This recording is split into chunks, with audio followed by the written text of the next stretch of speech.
सो वो है संप्रज्ञातः, कि वो तो अभी भी है, हमारी प्रज्ञा अभी भी है, वो चेतना है. જય શ્રી કૃષ્ણ દીદી. ડ્યુરિંગ પતંજલિ સૂત્ર જ શરૂઆતમાં કેવું હતું દીદી કે ખાલી કેવું કે ચલો કરવાનું છે, કેમ કે મેં ક્યારે બીજા કોઈ કોર્સ નથી કર્યા, એમ કરવાનું છે એ ખાતર ચાલુ કર્યું હતું. એ વખતે એવું નહોતું કે ઓ આટલું ડીપ નોલેજ મળશે.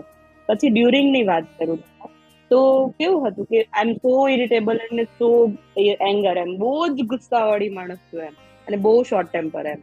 બટ આજે 30 દિવસ પછી હું એવું કહી શકું છું કે આઈ એમ કંટ્રોલ માય એંગર, કે હું એ ગુસ્સો કંટ્રોલ કરી શકું છું. અને એ હું નથી કરતી, મારી આજુબાજુ વાળા લોકો કહેવા લાગ્યા. અને મારા ઘરમાં એક ડેથ થઈ ગઈ તો કેવું કે અમારા બધાને જવાનું થતું ને, તો ત્યાં કેવું કે બહુ ઇન્ફ્લુઅન્સ રહેતા દરેકના વિચારો, નેગેટિવ એનર્જી. આ પતંજલિ યોગસૂત્ર ને જીવવાનો મોકો એ ટાઈમ પર મળી ગયો એમ. અને મારી પોતાની લાઈફમાં બી ચેન્જીસ તો આયા જ છે. એ જ કે મારી સ્પિરિચ્યુઅલ પ્રેક્ટિસ વધારે સ્ટ્રોંગ થઈ છે. મેડિટેશન છે, પ્રાણાયામ છે, બધું. અને પહેલા એવું ઓડ ઇવન કોઈ દિવસ કરું ના કરું, સમટાઈમ એવું ને કે બ્રેક લાગી જાય. પણ હવે સમજ્યા પછી, આટલા 30 દિવસ પછી હું મતલબ હવે બ્રેક નહીં પાડું.